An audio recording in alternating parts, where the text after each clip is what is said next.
Bien, vamos a empezar por este, por este segundo cuatrimestre de desarrollo, por el tema 8. Bueno, lo de siempre, la guía de estudiante veréis un poco el tema de la PEC, porque en el primer parcial no tuvimos PEC y ahora la vamos a tener en este segundo y nos contará la nota para él. Así que bueno, lo de siempre, intentar mirarlo y quien tenga la ocasión de hacerla. Habrá gente que por tiempo o por otras obligaciones pues no pueda, pero bueno, el que tenga ocasión que lo intente. Siempre, al menos yo, para mi gusto, siempre intentaría hacer todas las PECs que se pudiera. Incluso las que son de 5 para arriba. Parece que no, pero bueno. Y bueno, ya las que son de 4 y algo, ya yo diría que sí se puede intentar hacer. Y nada, vamos a ver cómo va esto. Imagino que será bastante parecido, al menos la metodología a la hora de estudiarlo y demás. Y después recordar el tema de las lecturas, igual que en el primer cuatri. No, por eso no os voy a enseñar nada de la guía, porque no tiene nada. O sea, es la misma materia anual del primer cuatrimestre, simplemente que ahora tenemos una PEC. Por lo demás es lo mismo, ¿vale? Y nada, y lecturas. Así que bueno, empezamos. Tema 8. El desarrollo intelectual durante la infancia. Las operaciones concretas. Bueno, iremos viendo que cada tema no son como en el primer parcial, no son muy largos, ¿vale? Por ejemplo, este pues son 12, entre 12 y 13 páginas del resumen, lógicamente.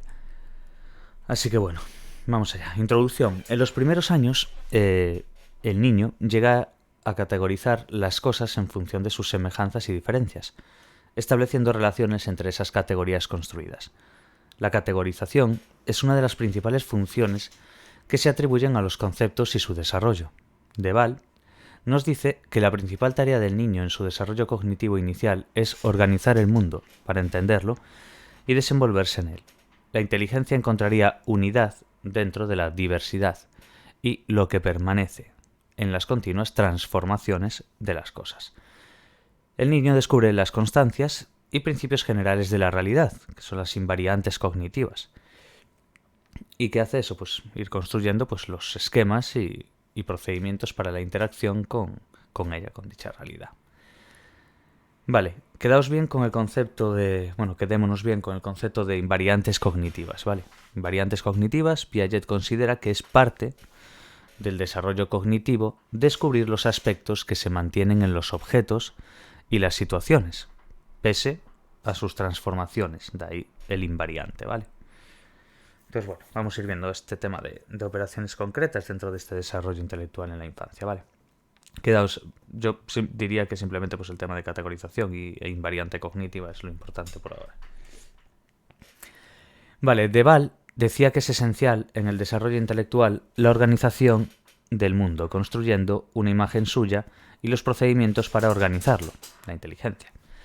El mundo se torna más preciso y aumentan las posibilidades de actuar sobre él. Encontramos dos planos de un mismo proceso de construcción de la inteligencia: desarrollo conceptual y desarrollo operacional. Entonces tenemos dos planos, ¿no? de lo que sería un mismo proceso de construcción de la inteligencia. Tenemos el conceptual y el operacional. El desarrollo conceptual, pues formación de categorías con las que organizar la experiencia. Y el desarrollo operacional, que sería la abstracción de los principios lógicos que subyacen a las relaciones observadas. Entonces, desarrollo conceptual y operacional. Este es bastante claro. Entonces, conceptual y operacional. Quedémonos con esos dos planos de un mismo y ya está, ¿vale? Sabemos que para Piaget el niño atraviesa estadios donde va construyendo estructuras cognitivas, los esquemas, cada vez más complejos. Todo esto lo vimos en el primer parcial. Al principio con reflejos y luego ya con destrezas sensoriomotoras, como ya sabemos. Y más adelante con el surgimiento de la función simbólica, que es hacia el final del segundo año. No se aclara aquí, pero bueno, que ya supuestamente tendremos que medio saber. Iniciándose el pensamiento y propiciando lo que es el desarrollo conceptual. ¿Qué es la función simbólica? Quedémonos bien con estos. Básicamente lo más relevante que siempre está en cuadritos aquí dentro de los conceptos. Entonces vamos a ir viendo lo que ya tocamos de invariante cognitiva y función simbólica. Función simbólica, capacidad de formar y utilizar símbolos mentales que representan lo que ya no está presente. El niño se libera del aquí y ahora, del periodo sensoriomotor. El sujeto actúa simbólicamente sobre la realidad, construyendo representaciones complejas de la misma. El paso a la inteligencia representacional es el inicio de un conjunto de transformaciones lentas y sucesivas, donde el niño reelabora lo que adquirió previamente en el plano sensoriomotor. El objeto, el espacio y el tiempo, las categorías perceptivas, etc. ¿Hasta qué? Hasta desembocar en el pensamiento operatorio, vamos, en las operaciones mentales. ¿Qué son las operaciones mentales? Nos vuelve ahora a citar otro concepto. Acciones internas, representación y elaboración mental de un conjunto de acciones organizadas e interdependientes según transformaciones caracterizadas por su reversibilidad. Piaget consideró esta etapa como intermedia entre lo que es la sensoriomotora y la de las operaciones formales. Está en medio de las operaciones mentales, ¿vale? Esa etapa es como una intermedia, pues, en medio de la sensoriomotora y de la formal, ¿vale? Desde lo que serían los 2 a los 11, 12 años, con 2 fases. Ahora, muy importante esto, ¿vale? Periodo preoperatorio, entre los 2 y los 7. Bueno, ya veis que es de los 2 a los 11 y 12, ¿vale? Entonces vamos a ver entre estas, que es de 2 a 7, y luego de 7 a 11, 12. Simplemente entender que de los 2 a los 12, por así decir, va a haber 2 fases. Una, de los 2 a los 7, que es lo que llamamos preoperatoria, como es la primera, y la del principio, pues, con el sufijo pre ya nos acordamos, preoperatorio. De los 2 a los 7 años, etapa preparatoria dominada por la representación simbólica, pero preconceptual. Eso es muy importante, ¿vale? Es una etapa simbólica. ¿Qué es lo que pasa? Que ya empieza ese preconceptual. Y luego ya, en la segunda fase, que sería pues cuando finaliza la preoperatoria, que es de los 7, pues de los 7 para adelante, que es hasta los 12, que es como habíamos hablado aquí, de estas 2 fases, ¿vale? Entonces, sería el periodo de las operaciones concretas, de 7 a 12.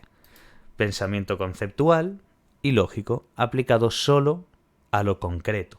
De ahí, periodo de las operaciones concretas. Vale. Ahora, nos pasamos al punto 2, que nos dice preconceptos y pensamiento preoperatorio. Punto 2.1. Inteligencia simbólica y egocentrismo intelectual. Piaget encontró manifestaciones de inteligencia simbólica en el lenguaje, la imitación diferida, la formación de imágenes, el dibujo y el juego simbólico. La función simbólica o semiótica permite al niño referir mentalmente el objeto, significado, mediante algo que le sustituye, significante. Como ya sabemos, significado, significante. Imitación e imágenes. Las imágenes mentales son la primera forma de representación simbólica. En el periodo sensoriomotor, el niño utiliza guías perceptivas, por ejemplo, llorar cuando ve el biberón, pero no auténticos significantes, porque no están diferenciados de aquello que refieren. Son indicios o señales, una parte del significado precedente funcional de los significantes. Las imágenes mentales permiten evocar el objeto en su ausencia, por lo que hay una separación de la propia percepción del objeto, implicando disociación entre significante, lo que sería imágenes, y significado, objetos. Es la auténtica representación simbólica. Recordemos que cuando la imitación se interioriza, se hace mental, ocurriendo la imitación diferida, que representa el modelo objeto no presente, significado, proporcionando al niño sus primeros significantes. Esta capacidad de imitación interna permite la elaboración de imágenes como sustitutos, símbolos, de los objetos percibidos, que serían los significados. Vale, esto sería lo que es la imitación e imágenes, ¿vale? Quedémonos con esa auténtica representación simbólica y con esa imitación diferida. Temas que hay ciertos conceptos que, bueno, que ya fuimos viendo un poquito lo que es el primer parcial, pero que ahora los requerimos más y vamos a ahondar más en ellos. Entonces, ya veis que cada 2x3 pues nos dice recordemos que cuando la imitación, recordemos que, ¿sabes? Nos cita mucho eso. Por eso, bueno, llevar un poquito de conocimiento del primer parcial nos facilita un poco esto. Pero bueno, ahora, una vez dada la imitación e imagen, nos pasaríamos al pensamiento egocéntrico o no socializado. ¿Os acordáis del tema de egocentrismo y todo esto? Pues básicamente un poco eso es lo que nos va a decir. Todo lo anterior permite entender el egocentrismo intelectual del niño preoperatorio, vamos, entre los 2 y los 5 años. El niño reconstruye el mundo solo a partir de sí mismo, de ahí la palabra en sí de ego, imponiéndose sobre la propia realidad del material y sobre el resto de personas. Son ellos. Aún no es consciente de que como sujeto es diferente de los objetos. Tampoco es capaz de ponerse en el lugar de otro. Por ejemplo, no puede coordinar perspectivas espaciales. El niño piensa básicamente a través de lo que son imágenes significantes, que simbolizan pues, realidades particulares y personales, encerrado en sí mismo. En el juego simbólico, la realidad y ficción se intercambian, se confunden. ¿Por qué? Porque el niño transforma la realidad a su antojo, sus necesidades, sus deseos, vamos. Pero también en los primeros usos del lenguaje como vehículo de la representación, con diferencias. El simbolismo de las imágenes es una copia personal y aproximada de lo real. El lenguaje descansa en un sistema de signos convencional, social y arbitrario, sin semejanza entre significante y significado. En este momento las palabras todavía no abren el pensamiento del niño, sino que evocan realidades o imágenes particulares. Es un lenguaje muy alusivo, más alusivo que informativo, básicamente. No sirve para comunicar un simbolismo que todavía es personal y privado. Por tanto, el pensamiento egocéntrico es un pensamiento no socializado, cosa muy importante que quede en este concepto, ¿vale? El pensamiento egocéntrico es un pensamiento no socializado, ya he explicado ahí hace unas líneas, pero bueno, que quede clara esa parte porque es muy importante. Será más adelante cuando se pase de lo que son símbolos privados a signos sociales. De ahí entendéis la parte en la que él tiene el pensamiento egocéntrico, no hay socialización, no es un pensamiento socializado, por así decir. Sin embargo, cuando ya empiezan a entrar, cuando se pase básicamente a símbolos que no sean privados, sino signos sociales, ahí ya va a haber cambio. Entonces, para Piaget el lenguaje es uno de los vehículos de la función simbólica general, que a su vez está ayudando a desarrollarla, lógicamente. Vamos a ver en los conceptos juego simbólico. Es un juego de ficción. Usa uso de símbolos de los objetos que representan a otros objetos no presentes. Ya sabéis. Y egocentrismo, como ya lo hemos visto, dentro de lo que dice Piaget. Ojo. Es una actitud intelectual del niño preoperatorio, que interpreta el mundo solo bajo la perspectiva propia, ego, ya que no tiene conciencia de que como sujeto es diferente de los objetos que percibe, y que los demás tienen puntos de vista diferentes al suyo. Punto 8.1. Cuadro 8.1. Principales manifestaciones del egocentrismo intelectual en el periodo preoperatorio. Recordemos, es importante estos detallitos, aquí no lo pone porque ya lo pone arriba. El preoperatorio es de los 2 a los 5 años, ¿vale? Entonces, sé que, aunque ya se haya citado, es bueno de vez en cuando ir recordándolo porque ese tipo de preguntas son típicas en los exámenes. El saber bien la etapa y demás, ¿vale? Entonces, un poquillo eso. Dimos concepto de juego simbólico y egocentrismo. Y ahora vamos a ver cuáles son las principales manifestaciones de ese egocentrismo intelectual, en ese periodo que acabamos de decir, de los 2 a los 5 años.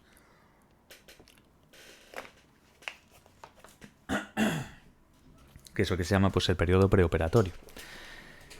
Vale, tenemos. ¿Cuáles son las principales manifestaciones? Artificialismo.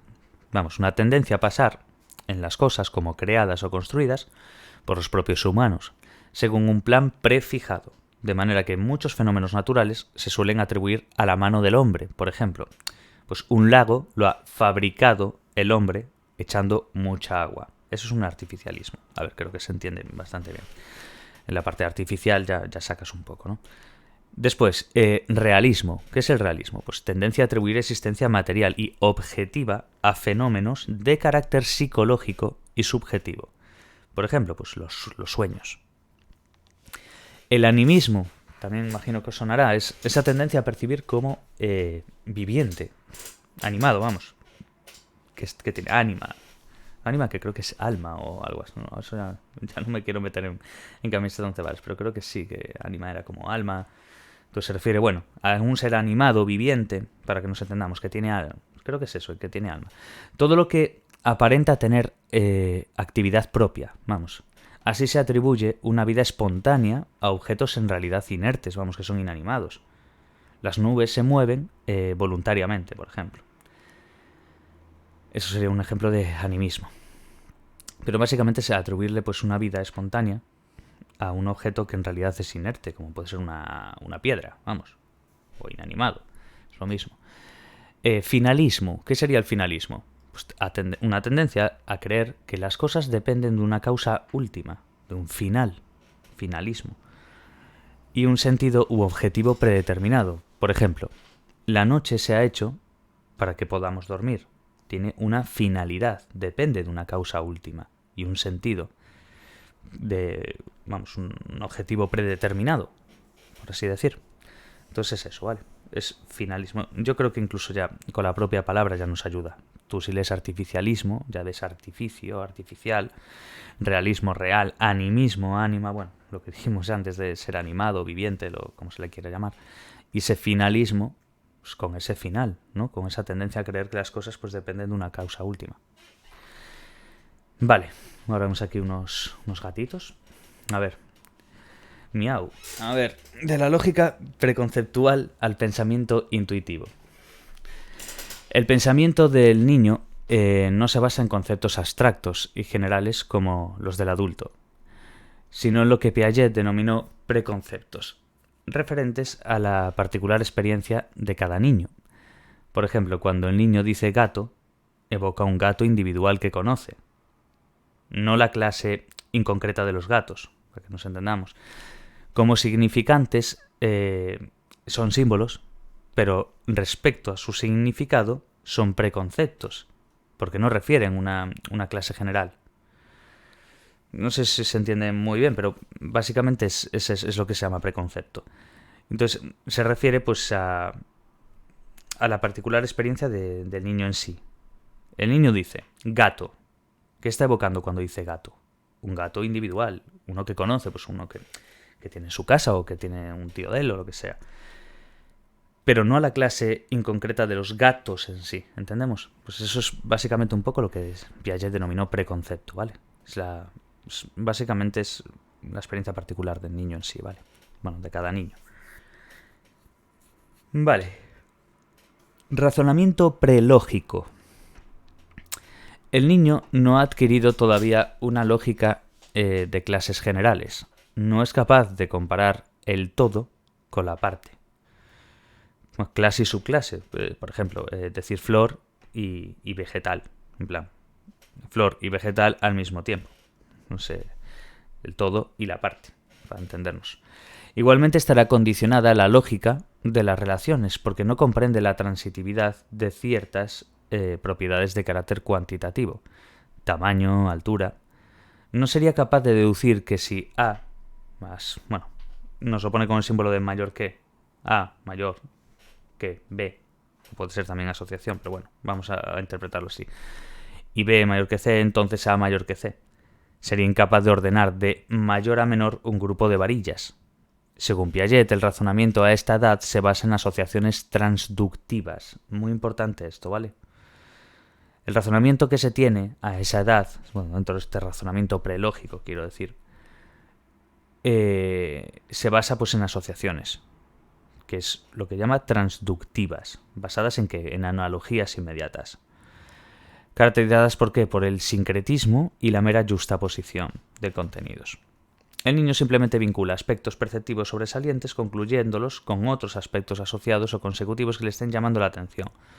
Un paso de lo que sería de lo particular a lo particular. Sin implicaciones deductivas, ni generalizaciones inductivas, ni nada. O sea, simplemente es eso. Que quedarse que él básicamente es una analogía inmediata a lo que está haciendo. Y quedamos muy bien con lo de paso de lo particular a lo particular, dentro de este razonamiento prelógico, ¿vale? Esa transductiva, sincretismo, justaposición, es un poquillo lo que hay que quedarse. Es que es lo típico, lo digo y después aparece en un cuadro más abajo. Razonamiento transductivo, ¿qué entendemos en su concepto? Es una forma no lógica, no inferencial, de relacionar un conjunto de datos de lo particular a lo particular. Quedaos, por eso os cité antes lo de paso de lo particular a lo particular. Esto es clave y aparte es mítica pregunta, pues ya la tengo visto. Así que quedaos guay con esta parte, ¿vale? De lo particular a lo particular. Razonamiento transductivo. Dentro del razonamiento prelógico, bueno, lo que estamos viendo. Y luego estas dos palabras que acabamos de decir. las que están caracterizadas por sincretismo y la mera juxtaposición de los contenidos. Cuando decíamos que había una analogía inmediata que estaba haciendo el niño, esa analogía inmediata se caracteriza por dos cosas, sincretismo y juxtaposición. ¿Qué es el sincretismo? Una tendencia espontánea a percibir las cosas dentro de esquemas globales subjetivos que las relaciona por su coocurrencia y no por causalidad. Luego tendríamos la juxtaposición, que es una tendencia a diluir o disgregar el todo en apreciaciones fragmentarias e incoherentes, sin conexiones causales o temporales ni relaciones lógicas. Simplemente estás diluyendo, disgregando, como se le quiera decir, ese todo en apreciaciones fragmentarias que son incoherentes, sin que tengan una conexión causal, ni relación lógica, ni nada, ¿vale? Eso es una juxtaposición, ¿vale? Y quedémonos bien con eso. A ver, son palabras complejas, entonces no todo el mundo te va a decir por la calle, oye, ¿qué es una juxtaposición o qué es un sincretismo? Lógicamente la mayoría no lo va a saber. Entonces, cuando sean así, palabras un poco más complejas y demás, tenemos que pararnos a leerlas bien, a entender un poquillo de qué va la cosa, ¿vale? Sobre todo si son palabras que no estamos acostumbrados a utilizar en nuestro lenguaje de diario, vamos. Yo creo que nunca he visto, al menos en la zona de estos barrios, no te dicen sincretismo. Entonces, tendencia espontánea a percibir las cosas dentro de esquemas globales subjetivos, que las relacionan por su coocurrencia y no por causalidad, ¿vale? Vale. En la segunda parte del periodo preoperatorio, la segunda parte, de los 5 a los 7 años, acordémonos, va adquiriendo una lógica hacia una mayor generalidad, con limitaciones. Llega a ser intuitivo. El pensamiento intuitivo, muy importante ahora esto, según Piaget se refiere a configuraciones de conjunto y no a simples configuraciones sincréticas, simbolizadas por ejemplares tipo. Pero todavía utiliza el simbolismo representativo con sus propias limitaciones. Por ahora aún sigue así. Simplemente vemos que el pensamiento intuitivo ya se va refiriendo a esa configuración de conjuntos y demás. La cosa es que por ahora todavía utiliza el simbolismo representativo, que con sus propias limitaciones. Sus configuraciones representativas, que se pueden considerar como pistas y realizadas mentalmente, desplazar, traspasar, encajar, según una asimilación a los esquemas imaginativos y figurativos, cuya acomodación a los objetos es meramente práctica. El niño empieza a actuar mentalmente sobre las imágenes sustitutas de los objetos, pero con carácter estático e irreversible. Por eso Piaget se refiere a configuraciones, estados, y no a transformaciones, procesos, que sería lo propio de las operaciones. Para el niño, los datos perceptivo-figurativos se imponen sobre las transformaciones. La representación está ligada a la acción, la reproduce o imita imaginativamente y de manera isomórfica. La apreciación de la realidad es disgregada y parcial. El niño es incapaz de hacer descripciones de conjunto o justificar sus afirmaciones. Es un pensamiento egocéntrico e intuitivo. Vale, recordemos bien esto, ¿vale? Dimos este razonamiento prelógico de ahora, el tema de preconcepto, ya sabemos. Esto es una cuestión también de repasar, me refiero, esto es una primera lectura, luego hay que seguir dándole. Pero lo importante es que la primera lectura quede como un pequeño esquema de lo que ves, ¿vale? Luego ya la segunda o tercera o las que cada uno haga, ya vas profundizando. Pero la cosa es ahora sentar un poco como el cimiento de todo, ¿vale? Y eso, razonamiento prelógico. Y ahora nos pasaríamos a lo que es la centración perceptiva. Esto es bastante importante. Es decir, todo lo que vamos leyendo es importante, pero por experiencia de ir ya mirando cosas de exámenes y de ir subiendo las cosas de Patreon, pues ya me voy dando cuenta un poquillo de qué les tira más a la hora de hacer los exámenes. Además, materias como estas en las que es recurrente ver alguna pregunta de vez en cuando repetida o si no parecida.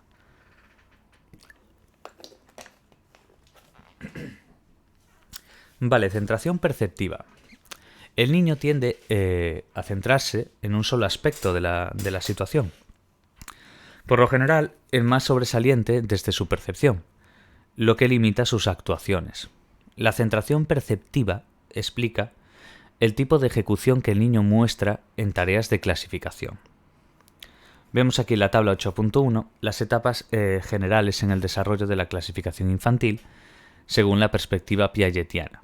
Y vemos una primera etapa, una segunda etapa y una tercera etapa hasta aquí, ¿vale? Que después vamos a ir viendo colecciones figurales y vamos a ir mirando aquí, después no figurales y jerárquicas. Aquí nos lo va a poner un poquito resumido, pero nosotros vamos a leer el cuadro, ¿vale? La tabla también. Luego a la hora de repasar, pues ya vamos mirando por otras partes, pero ahora tenemos que dar todo. Entonces eso, centración perceptiva. El niño tiende a centrarse en un solo aspecto de la situación. Por lo general, el más sobresaliente desde su percepción. Eso es importante. Lo que limita pues sus actuaciones, lógicamente. ¿Por qué? Porque él está fijándose solo en lo sobresaliente. Lo sobresaliente encima desde su percepción, que no tiene por ser ni desde la nuestra. Lo que limita pues la actuación en sí. Entonces, la centralización perceptiva explica el tipo de ejecución que el niño muestra en tareas de clasificación. Y vamos a ir viendo, ¿vale? Ahora, por etapas, bueno, ya sabéis, por edad comprendida entre las etapas. Vemos etapas generales en el desarrollo de la clasificación infantil, iba a decir incidental, infantil, según la perspectiva piagetiana, ¿vale? Entonces, primera etapa, de los 2 a los 5. Esto, ya como vimos anteriormente, segunda etapa de los 5 a los 7, todo es parte de cosas que ya vamos viendo poquito a poco. Entonces, primera etapa, de los 2 a los 5. Colecciones figurales.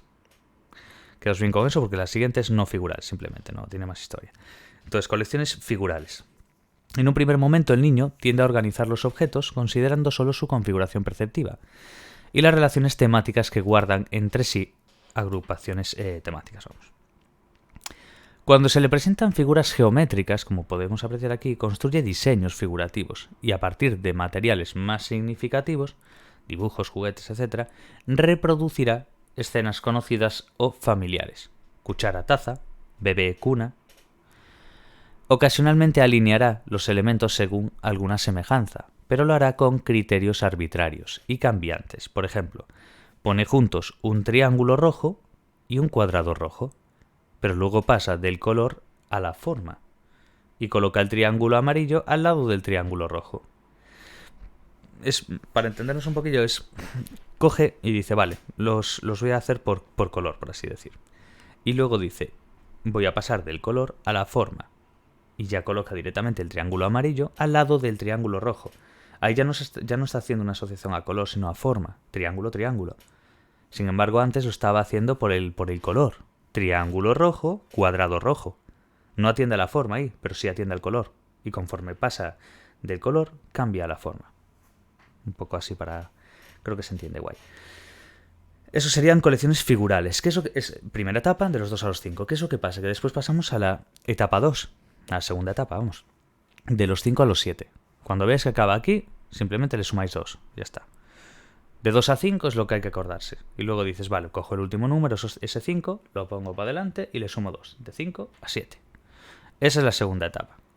¿Por qué? Porque luego la tercera etapa ya pone 8 años. Ya está, nada más. Simplemente coges y le sumas 1. Entonces, segunda etapa, de 5 a 7, son colecciones no figurales. Quedaos con eso, ¿vale? La primera es figural, la segunda no figural. Vamos a ver qué pasa aquí. Posteriormente, en una fase intermedia, como esta, el niño es capaz de agrupar los objetos atendiendo solamente a sus semejanzas y diferencias. Puede hacer así grupos y subgrupos consistentes en funciones de algún rasgo definitorio, pero sin implicar todavía una comprensión de los mismos como clases y subclases con relaciones de inclusión jerárquica. Ahí ya no. ¿Vale? Eso después lo vamos a ver. Además, una vez realizada una determinada organización, será incapaz de cambiar el criterio. Por ejemplo, volver a clasificar las figuras por el color, después de haberlas agrupado por su forma. Eso es la forma de entender. Con los ejemplos siempre es mucho más fácil. ¿Qué es lo que nos dice en esta segunda etapa? El ejemplo, volver a clasificar las figuras por el color después de haberlas agrupado por su forma. Vemos aquí el ejemplo perfectamente. Y por último nos iríamos a la tercera etapa, que como decíamos es los 8 años, que es la clasificación jerárquica. Esto es muy importante entenderlo porque es lo que no tiene la segunda etapa. La segunda etapa decíamos que, bueno, que podían hacer grupos, subgrupos, consistentes en funciones, rasgos, definitorios, tal. Pero sin implicar todavía una comprensión de los mismos como clases y subclases que tengan relación de inclusión jerárquica. Este es el punto que va a determinar la tercera etapa. Es muy importante hacer como uno versus otro, porque las típicas preguntas son así. Entonces, cuando veáis, nos van a meter algo así, tú ya vas a decir, vale, yo tengo claro que lo jerárquico, tal, la clasificación jerárquica es de la tercera etapa. Si me aparece algo de jerárquica en la segunda, tengo que saber que tiene ese no, que es que hace tal, que tiene clase, subclase, pero que no tiene relación de inclusión jerárquica propia de la tercera etapa, ¿vale? Bien, pues básicamente es eso. Entonces, esa clasificación jerárquica finalmente hace lo que cuando acaba esta, entre los 7 y los 8 años, el niño comenzará a organizar los objetos dentro de clases estables, relativas a rasgos necesarios y suficientes, y a organizarlos dentro pues, de taxonomías lógicas, es decir, con relaciones de inclusión jerárquica. Asimismo, puede proceder combinando y coordinando procedimientos descendentes, de la subclase a la clase más general, o ascendentes, de la clase mayor a la subclase. Bueno, lo veis aquí perfectamente. Aquí nos va a decir exactamente lo mismo, pero bueno, con algún detalle. Vamos a volver a repetir. Colecciones figurales, de los 2 a los 5, como apreciamos. El niño tiende a agrupar los objetos que se le ofrecen solo en virtud de las relaciones temáticas que aprecia entre elementos o las configuraciones que descubre al combinarlos, o que es la centración perceptiva. Sin buscar un criterio, el niño va cambiando el criterio en función del rasgo que en cada momento llama su atención. Como habíamos visto, si os acordáis, el tema del color, luego la forma, bueno, lo de siempre. Colecciones no figurales, recordemos, de los 5 a los 7. Pensamiento intuitivo. Es bueno quedarse con estas cosas, ¿vale? Centración perceptiva al principio en las colecciones figurales. Ahora, colecciones no figurales de los 5 a los 7, pensamiento intuitivo. El niño agrupa los objetos atendiendo a lo que tengan de semejanza o de diferencia entre sí. Pero hay una limitación con la centración perceptiva. Puede agrupar por rasgo definitorio, pues por ejemplo, pues mira, círculos, cuadrados y subdivisiones incluso, como puede ser grande, pequeño, pero como agregados yuxtapuestos, anteriormente citados también, generalmente por pares y no como subclases, es decir, que no hay comprensión de las relaciones de inclusión jerárquica. Esto es la clave absoluta. Si se entiende esto, ya está. No hay comprensión de las relaciones de inclusión jerárquica. ¿Por qué? Eso pasa en la tercera. Simplemente con eso ya lo sacamos. Mira, que aquí ya no nos dice directamente. Tantea sin un plan que lleva a correcciones en función del criterio del momento, que va cambiando sucesivas centraciones en distintos aspectos. Son agrupaciones intuitivas y rígidas. Piaget lo consideraba pseudoclasificaciones, describiéndolas como colecciones. Muy importante saber esto también, ¿vale? Esta parte. Bueno, y después clasificación jerárquica, como ya sabemos, que ya acabamos de decir hace nada. Ahora, la centralización mantiene al niño preoperatorio confinado en los aspectos superficiales de los fenómenos, por lo que hace interpretaciones erróneas de los cambios que observa. Piaget utilizó una prueba para determinar si los niños habían adquirido la noción de conservación de los líquidos. Bueno, vemos aquí un par de vasos para ponerle un poco de contexto. Se pregunta al niño si la cantidad de agua ha variado cuando se trasvasa de un vaso ancho a uno alto y estrecho, como es en este caso, como si fuera un vaso de tubo, básicamente. El niño preoperatorio dirá que sí, ha cambiado, que hay más agua en uno que en el otro. ¿Por qué? Ya que solo se está fijando en una de las variables. Además, su respuesta no conservadora puede fluctuar. Por ejemplo, dirá de un vaso que hay más agua o menos, fijándose en la anchura o en la altura del vaso, y no hallará contradicción en sus respuestas cambiantes. Se centra en cada momento y solo en un aspecto. Sin embargo, el niño dirá que el agua que hemos pasado de un vaso a otro es la misma.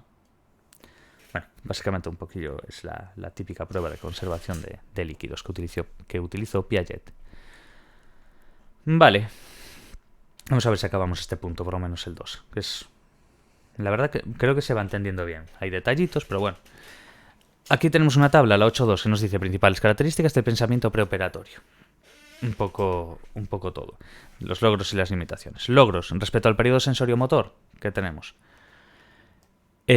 Capacidad de representación mediante significantes diferenciados. 2. Capacidad de comunicación, la función informativa, que es transmitir y recibir información, y la función de control, que es responder a instrucciones de otros o controlar la conducta de otros o su propia conducta al inicio. Y 3, comprensión de identidades y funciones. Identidades y funciones. Identidades, reconocimiento de la identidad de un objeto como cualidad permanente, una conservación cualitativa, frente a otras cualidades alterables. Funciones, identificación de relaciones funcionales simples y covariaciones entre hechos observables de forma no cuantitativa. Importante. Entonces, 4. Distinción entre la aparición y la realidad. Y 5. Elaboración de una teoría de la mente, la TOM. Limitaciones respecto al periodo operatorio. Recordemos que lo de atrás, eso es lo que acabamos de citar ahora, son logros respecto al periodo sensorio-motor. Otra cosa es ahora limitaciones al periodo operatorio. 1. Juicios basados en las apariencias percibidas inmediatas. 2. Egocentrismo también. Se toma la percepción inmediata como absoluta, remitiéndola toda a sí mismo. Dificultad para ponerse en el lugar de otro, reconociendo su propio punto de vista. Falta de diferenciación clara entre sí mismo y el objeto percibido, lo que es la confusión del yo y del no yo. Escasa capacidad de reflexión sobre la propia acción, lo que es la falta de la toma de conciencia.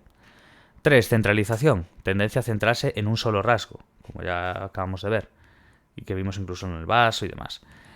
Atención a los estados, sobre todo a los presentes, y no a las transformaciones, lo que es una centración temporal. Y por último, el 4, el pensamiento irreversible. Vale.